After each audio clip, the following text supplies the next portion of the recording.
ഞാനൊരു breakup story പറയാം. എൻ്റെ ഫ്രണ്ടിൻ്റെ സ്റ്റോറി കേട്ടോ. ഇതിൻ്റെ അടുത്തൊന്നും പറയാൻ നേരത്ത് എന്താ എനിക്ക് തിരിച്ച് പാട്ട് കൊടുക്കണ്ടേന്ന് അറിയില്ല.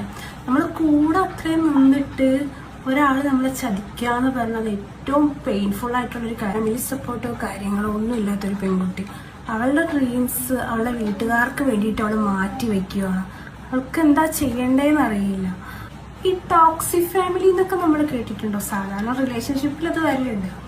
ടോക്സിക് ഫാമിലിയാണ് അവളുടെ ഫാമിലി എന്ന് പറയുമ്പോൾ അതിലൊക്കെ എന്താ ചെയ്യേണ്ടതെന്ന് അറിയില്ല. അവൾക്ക് എങ്ങും പോകാനുള്ളൊരു ഫ്രീഡം ഇല്ല. പോട്ടെ, ഇഷ്ടപ്പെട്ടൊരു കോഴ്സ് പോലും അവൾക്ക് പഠിക്കാനായിട്ട് പറ്റൂല. അപ്പോഴാണ് അവള് ഇൻസ്റ്റാഗ്രാം വഴി നല്ലവനായ ഒരു ഉണ്ണിയെ പരിചയപ്പെടുന്നത്. ഒരാൾക്കൊരു ഹോപ്പ് കൊടുക്കൂലേ, ഇന്ന ലൈഫിൽ നിന്ന് അവളെ രക്ഷപ്പെടുത്താം, നിന്റെ കൂടെ ഞാൻ എന്നും കാണും, എനിക്ക് നീയെന്ന് വെച്ചാൽ അത്രയും ജീവനാണ്. അപ്പോൾ കൊടുത്തവരങ്ങനെ പ്രണയത്തിലായി ആ റിലേഷൻ 2 വർഷത്തോളം മുന്നോട്ട് പോയി. അങ്ങനെ ആ റിലേഷൻ മുന്നോട്ട് പോയിക്കൊണ്ടിരിക്കുകയാണ്. വമ്പനൊരു ട്വിസ്റ്റ് ഉണ്ടാവുന്നത്.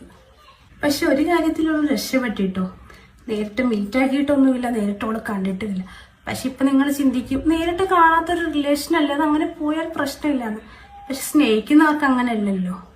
അവര് നേരിട്ട് കണ്ടിട്ടില്ലെങ്കിൽ പോലും അവരത്ര ആത്മാർത്ഥതയായിട്ടായിരിക്കും അവർ സ്നേഹിക്കുന്നത്.